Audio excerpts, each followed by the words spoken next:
नीलांजन समाभासम रविपुत्रम यमाग्रजम छाया मार्तंड संभुतम तम नमामि शनैश्चरम, तम नमामि शनैश्चरम। बोलिए शनिदेव भगवान की।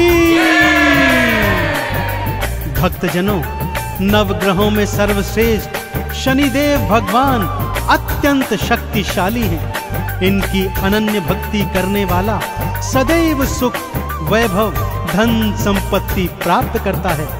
परंतु न जाने क्यों इनकी साढ़े साती से मनुष्य ही क्या, देवता गण भी भयभीत हो जाते हैं। जबकि शनिदेव तो न्यायाधीश होने के कारण केवल अपने संचित कर्मों का न्याय करते हैं। इनकी शक्तियों की गाथाएं वेद पुराणों में वर्णित हैं, परंतु इनको दीनहीन और शक्तिहीन समझने की भूल का क्या परिणाम होता है, राजा विक्रमादित्य को क्या क्या भोगना पड़ा, आइए इस कथा के माध्यम से सुनाता हूँ।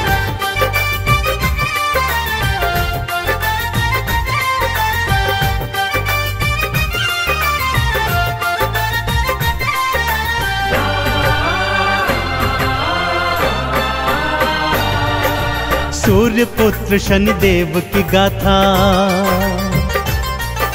सूर्य पुत्र शनिदेव की गाथा भक्तों बड़ी महान है। भवसागर से पार हुआ वो जिसने किया गुणगान है, जिसने किया गुणगान है। सूर्य पुत्र शनिदेव की गाथा भक्तों बड़ी महान है। भवसागर से पार हुआ वो जिसने किया गुणगान है, जिसने किया गुणगान है। सूर्य पुत्र शनिदेव की गाथा।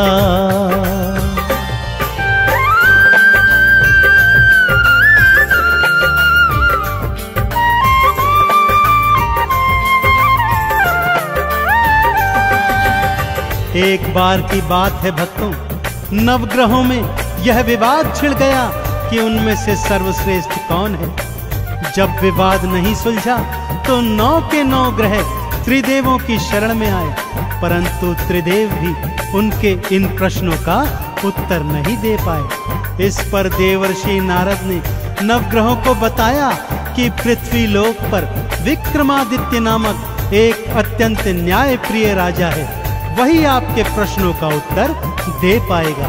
नारद जी की बात मान 9 के 9 ग्रह विक्रमादित्य के सन्मुख आए और वही प्रश्न दोहराया।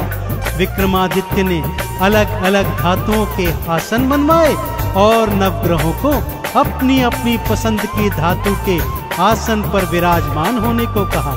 आगे क्या हुआ, आइए सुनते हैं।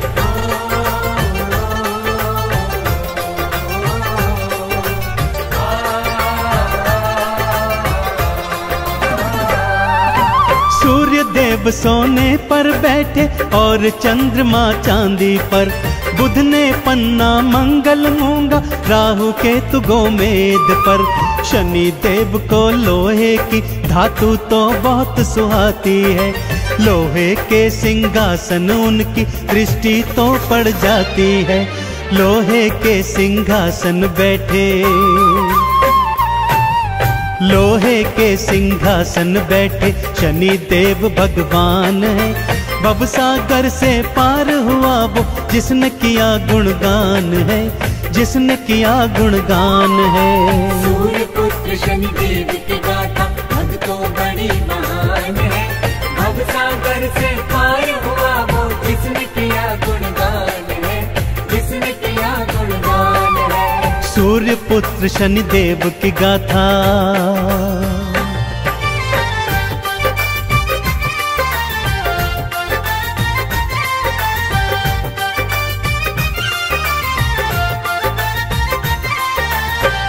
जैसे ही नवग्रह अपनी अपनी पसंद की धातु के सिंहासनों पर बैठे, विक्रमादित्य प्रसन्न मुद्रा में बोले, लीजिए निर्णय हो गया।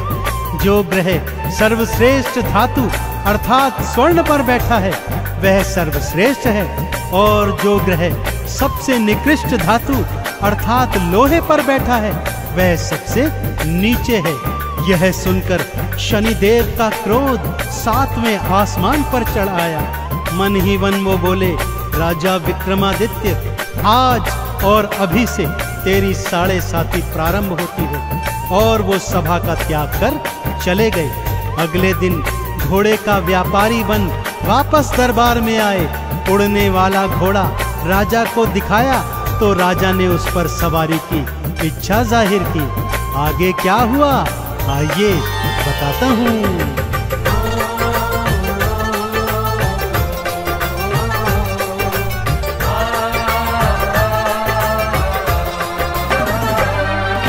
घोड़े पर ज्यों एड़ लगाई, पवन वेग से उड़ने लगा और घने जंगल में राजा विक्रम को वो फेंक गया। चोर लुटेरों ने राजा के गहने कपड़े लूट लिए। भूख प्यास से बेदम राजा नगर नगर फिर घूम लिए। एक सेठ ने जब देखा तो हाँ, एक सेठ ने जब देखा तो लगा भला इंसान है। भवसागर से पार हुआ वो जिसने किया गुणगान है, जिसने किया गुणगान है। सूर्य पुत्र शनिदेव की गाथा भक्तों बड़ी महान है। भवसागर से पार हुआ वो जिसने किया गुणगान है, जिसने किया गुणगान है। सूर्य पुत्र शनिदेव की गाथा।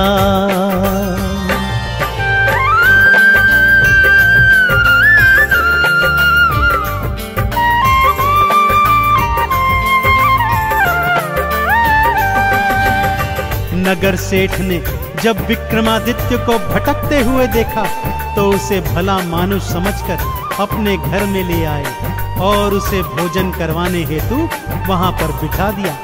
इधर सेठानी अपना 9 लखा हार खूंटी पर टांग कर चली गई थी। शनिदेव की माया प्रारंभ हो गई थी भक्तों।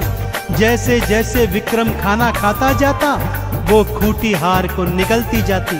जब सेठ सेठानी ने अपना 9 लखा हार नहीं पाया तो उसे राजा के हाथों पकड़वा दिया। राजा ने भी उसे चोर जानकर उसके हाथ पैर तुड़वाए और जंगल में फेंकवा दिया। अब विक्रमादित्य को बोध हो गया कि उसने शनिदेव को छोटा बताकर बहुत बड़ी भूल की है। दया के मारे एक तेली उसे अपने घर में ले आया और उससे अपना कोलू हंकवाने लगा। विक्रमादित्य कोलू हाँकते जाते और शनिदेव की स्तुति राग दीपक में गाते जाते।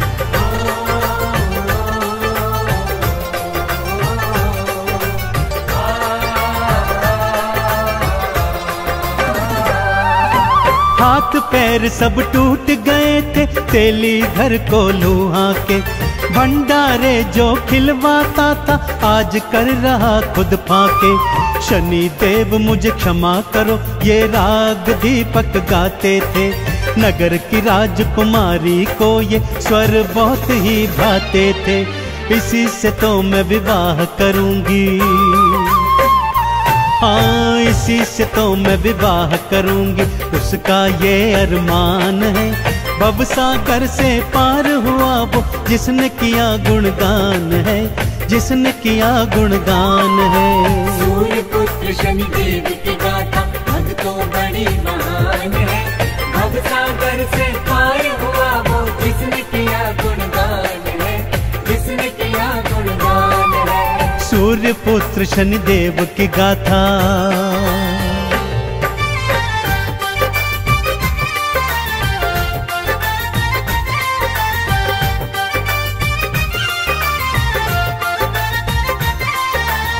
नगर की राजकुमारी को विक्रमादित्य की आवाज इतनी अच्छी लगी कि उसे बिना देखे ही उसने उससे विवाह करने की ठान ली। परंतु विवाह के दिन जब राजा ने बिना हाथ पैर वाले वर को देखा तो राजा ने विवाह को मना कर दिया। इधर विक्रम ने सच्चे हृदय से एक बार फिर शनिदेव की आराधना की तो शनिदेव ने उस पर से अपनी वक्र दृष्टि हटा ली और 7.5 भी समाप्त कर दी। जो ही शनिदेव की शुभ दृष्टि पड़ी विक्रम को पहले जैसा सुंदर स्वरूप मिल गया। खोया हुआ राज्य वापस मिल गया। बस अब क्या था, नगर के राजा ने अपनी पुत्री का विवाह विक्रमादित्य के साथ बड़ी धूमधाम से किया और ढेरों उपहार देकर उन दोनों को विदा कर दिया। राजा विक्रमादित्य रानी सहित अपनी राजधानी लौट आए।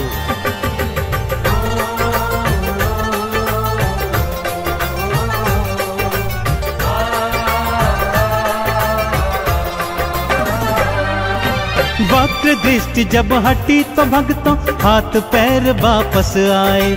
खोया राजपाट भी विक्रम देखो फिर से थे पाए। धूमधाम से शादी करके पत्नी सहित वापस आए। आते ही फिर नगर मध्य में शनि मंदिर एक बनवाए। है शनि देवा नवग्रहों में, है शनि देवा नवग्रहों में भक्तों सबसे महान है। भवसागर से पार हुआ वो जिसने किया गुणगान है, जिसने किया गुणगान है। सूर्य पुत्र शनि देव की गाथा भक्तों बड़ी महान है। भवसागर से पार हुआ वो जिसने किया गुणगान है, जिसने किया गुणगान है। सूर्य पुत्र शनि देव की गाथा।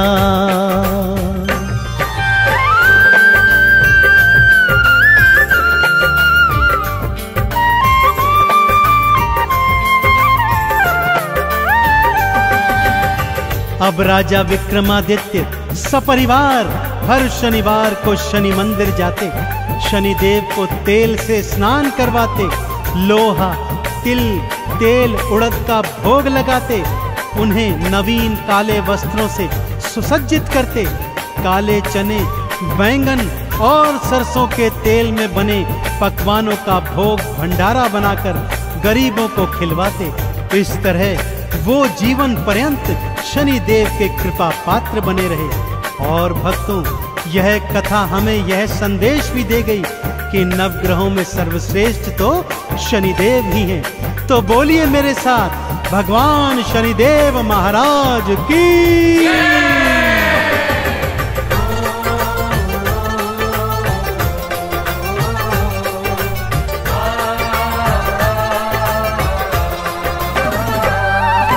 लोहा तिल और तेल उड़द भी शनि देव को भाते हैं।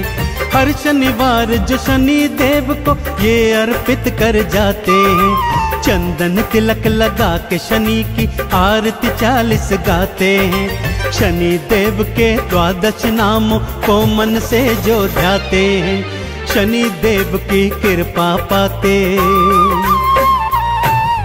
शनि देव की कृपा पाते करे शनि कल्याण है।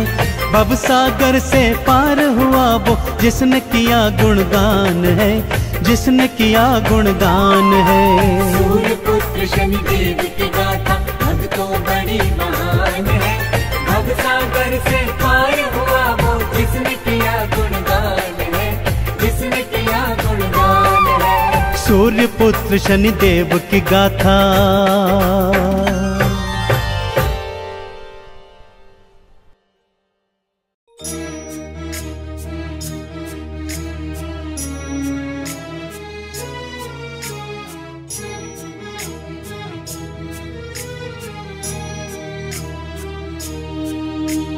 नीलाञ्जना समभासं रविपुत्रं यमाग्रजम्